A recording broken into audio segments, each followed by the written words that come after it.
Hey, salut à tous. Alors aujourd'hui on va faire un truc que pour l'instant j'avais pas tellement osé faire parce que j'avais pas essayé suffisamment de planeurs.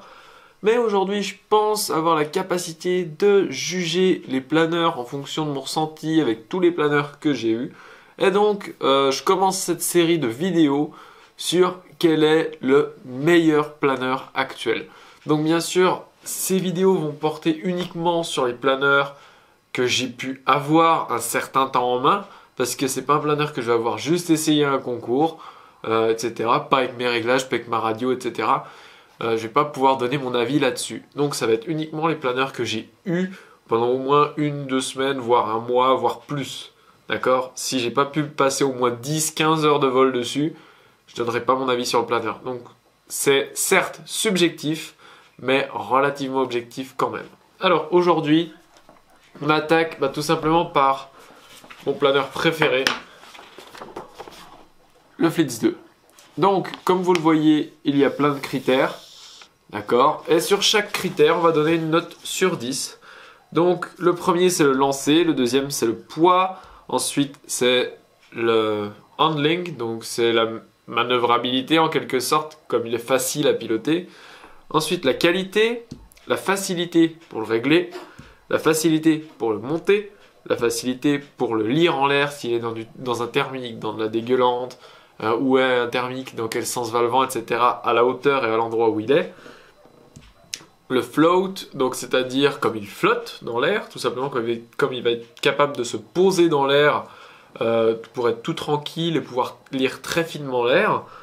La transition, sa capacité en thermique, sa capacité en dégueulante, et sa capacité avec du ballast. Donc je vais certainement avoir oublié quelques trucs. Donc si vous voulez savoir des trucs spécifiques sur chaque planeur, n'hésitez pas à me dire dans les commentaires juste en dessous si vous voulez que je rajoute des lignes.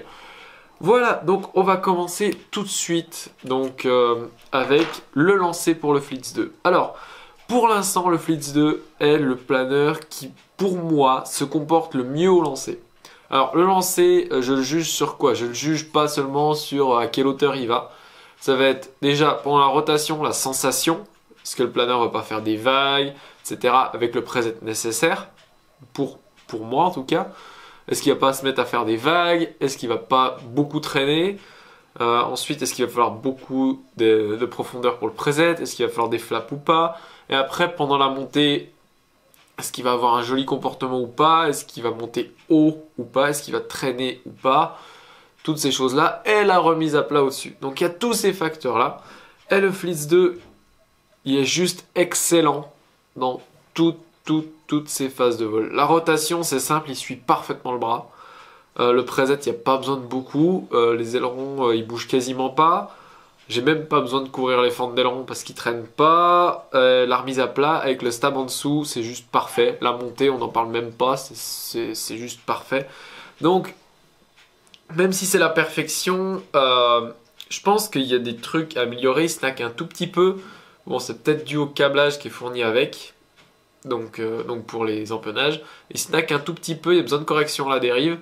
Donc, il y a cette petite imperfection, donc je vais lui mettre 9,5. Mais bon, 9,5 sur 10, je trouve ça quand même pas mal du tout. Ensuite, le poids. Donc le mien, c'est un light. Donc l'aile en Carbo Wave, pas celle en Textreme. Et donc il fait 211 grammes prêt à voler. Et donc cette aile a un longeron vertical et c'est 2 cerveaux dans l'aile, 2 cerveaux dans le nez. C'est pas un 4 cerveaux dans le nez. Donc le poids, je le trouve vraiment très bon. Et surtout, en fait, je vais juger le poids par rapport à la rigidité globale. Et est-ce qu'il y a besoin de beaucoup de plomb pour centrer? Alors là, je crois qu'il y a besoin de 5 ou 6 grammes pour le centrer. Bon, après, ça dépend de votre batterie, votre récepteur, les cerveaux que vous utilisez. Mais le poids, globalement, pour la qualité et la rigidité de ce planeur, allez, je vais lui donner un 8. Parce que franchement, j'ai vu des planeurs qui étaient dans les... Donc bien sûr, il y a la surface, hein. Donc la surface de l'aile, la longueur du fuselage, etc. Mais enfin, voilà, pour la surface et la taille qu'il fait, 211 grammes, ça reste un très très bon poids. J'ai vu des NXT qui sortaient aussi rigides et plus légers que ça. Donc voilà, pour ça c'est un petit peu en dessous. Donc je vais lui mettre un 8 sur 10.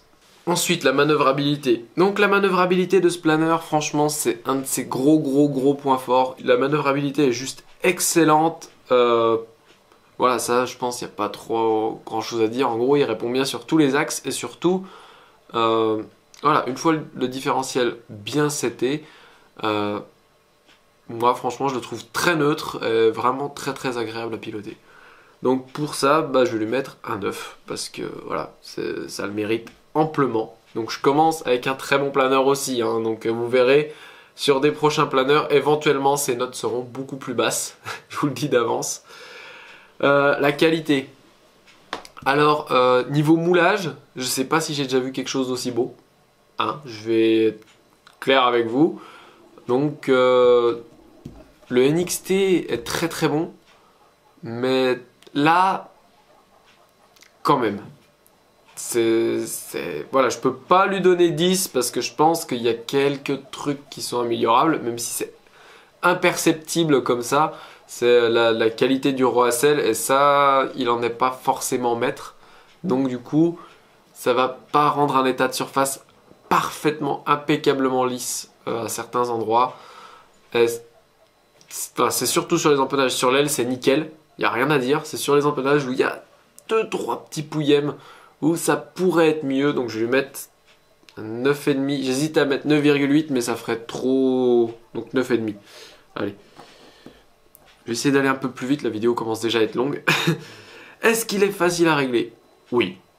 Ça, il n'y a rien à dire d'autre. C'est un des planeurs que j'ai mis le moins de temps à régler. Donc, puis même si on le règle pas parfaitement, il vole très bien. Donc, voilà, il est très facile à régler. Donc, je vais pas mettre de 10 pour l'instant. Enfin, puis je pense que j'en mettrai jamais à moins que ce soit extrêmement au-dessus. Là, c'est juste très bon, donc je lui mets 9. Facile à assembler. Ouais, oui. Même la découpe dans le pontet de profondeur est faite. Les passages pour les commandes d'aileron sont déjà faits. Mais il n'y a pas encore les trous dans l'aile pour les palonniers, etc. Donc maintenant, sachant qu'il y a ça sur d'autres, et sachant qu'il y a par exemple comme le Vortex 3 où il y a déjà des trucs installés, là ça descend un petit peu, c'est pas parfait. Enfin voilà, c'est pas parfait, 7,5. Facile à lire en l'air. Alors, pas tant que ça. C'est un planeur qui est très performant et qui a besoin de bons réglages. Du coup, s'il n'est pas au bon centrage, etc., il va pas être très facile à lire. C'est-à-dire qu'il va falloir vraiment être très habitué pour savoir dans quel type d'air exactement le planeur est. Et surtout, par rapport à de quel côté va être le thermique, est-ce qu'il est loin ou pas.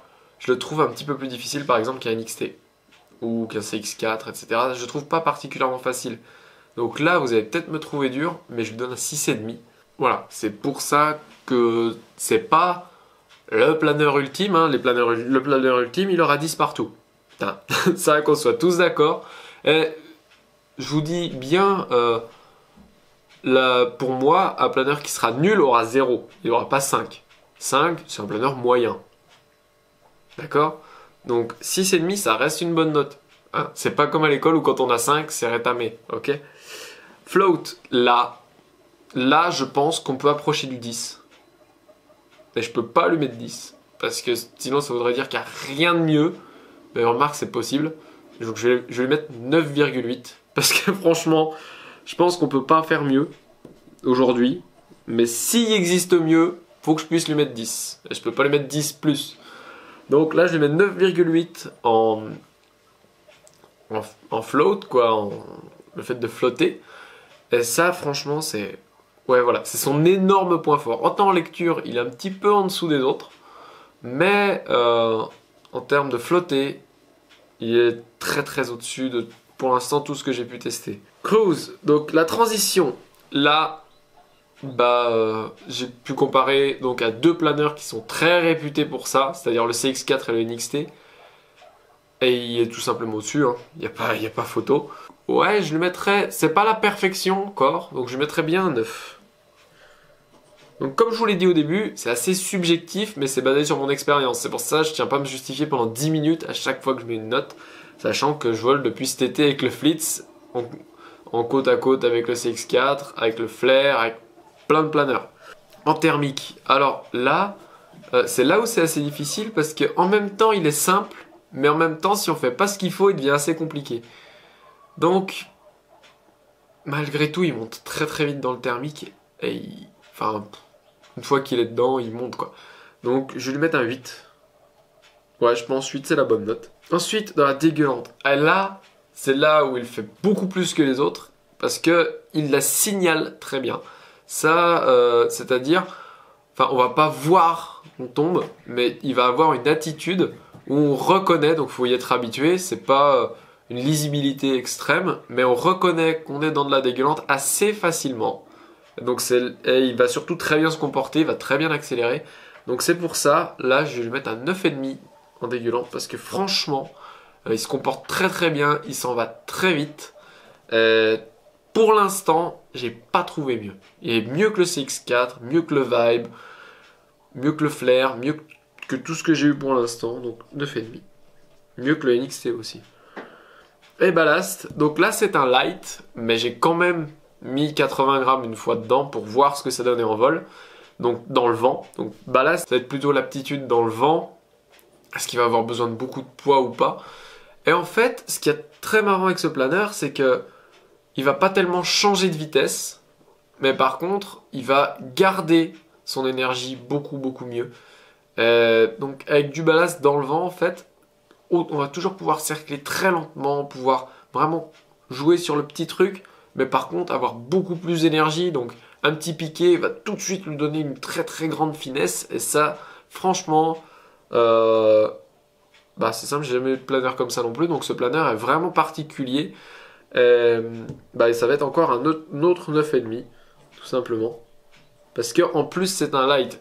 Et le gros plus, c'est que ce planeur, donc contrairement à d'autres planeurs, donc tolère de voler aux environs de 200 grammes, mais aussi aux environs de 450 grammes.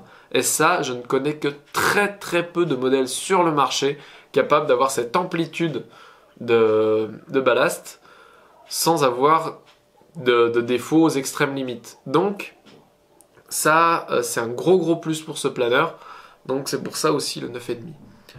Donc, je fais la moyenne et on voit ça tout de suite. Donc voilà, ce qui nous fait une moyenne de 8,73 sur 10. Donc autant vous dire que ce planeur est un très bon planeur. Voilà, merci à vous de m'avoir regardé. Si cette vidéo vous a plu, si vous voulez voir les prochaines à venir, donc je pense les faire tous les lundis. Voilà, donc si ça vous intéresse, si vous voulez voir tous les lundis prochains, une vidéo comme ça sur un planeur différent chaque semaine, n'hésitez pas à me le dire en commentaire ou à mettre tout simplement un pouce en l'air. Merci à vous de m'avoir regardé, à très bientôt, ciao.